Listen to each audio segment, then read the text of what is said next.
that first alert forecast, it's all about the heat and the humidity, still creating just some stray to spotty pop-ups. Even this morning, we could easily get a stray shower storm to develop on the plateau, kind of try to come down into the valley. Notice a couple of pop-ups late morning, plateau in southeastern Kentucky, but this is that 10% coverage we've been talking about, slowly building to a couple of more. I think we'll have a better shot by the evening, honestly. For those of you who feel like you haven't really had anything develop, or maybe it's been nearby and not at your home, still pretty stray to spotty into the evening hours. Going into tonight is where we start to kind of transition over to a few more showers and storms.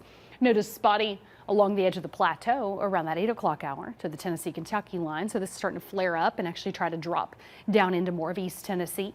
So in the middle of the night, we could have a few showers and storms on the plateau at the Tennessee-Kentucky line. Notice 3 to 4, a few of those showers and storms down into the valley to foothills to mountains. So even briefly hopping up to around a 40% coverage tonight and spotty by the morning with more on the way. The actual front is on the way. So that's why we're really just using the steam, the heat, the humidity to create these stray to spotty pop-ups through the end of today, then a few more tonight, and then again more start actually moving in. So that's why we have that limited coverage, but unfortunately plenty of heat and humidity. Taking us from 75 to start your Tuesday, 88 at noon, headed a 95, but of course you know it's feeling hotter.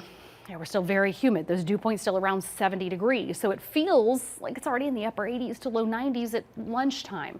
By this point, that's when you want to kind of retreat back inside, limit your time outside for that late morning through your afternoon. And the first alert feels like forecast where you live, around 100 Knoxville and Lenoir City, and 99 Madisonville and Maryville.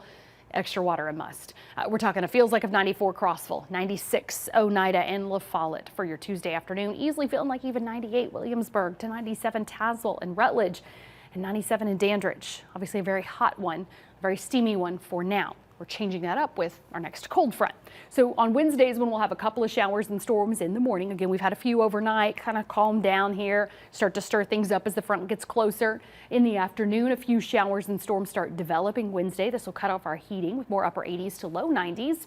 And then we will have a few more showers and storms continue to develop and move in. So notice then we go up to a better coverage in the late afternoon to early evening. Around that 5 to 6 o'clock hour on Wednesday, looks like we'll have some good storms between Crossville and Knoxville. 7 getting into that 8 o'clock hour, coming from the valley to foothills to mountains. A little spottier by the end of the day up into the higher elevations, but adding up that rainfall, then it starts to add up better.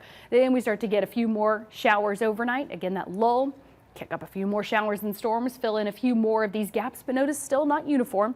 Again, this is coming in waves because this front is going to stall out in our area. So some will go ahead and get a good ½ an inch, 3/4 of an inch, even an isolated inch of rain for your Wednesday. But again, we're trying to squash that heat back down with this passing cold front. Going from 76 in the morning to 86 at noon, high 93 and feeling hotter. And then we'll queue up a few more showers and storms on Thursday. This is something we haven't done in a while. Notice a few pop-ups midday to early afternoon on Thursday, getting into the afternoon to evening, seeing a few showers and storms here as well. So what we're watching here is for it to kind of ebb and flow, bring up a few more showers and storms as the front stalls out in the region and starts to lift back up. So that's why we're actually seeing this pattern lift back up into our area. Some on and off rain and storms Thursday to Friday starts to bring those highs down into low to mid 80s.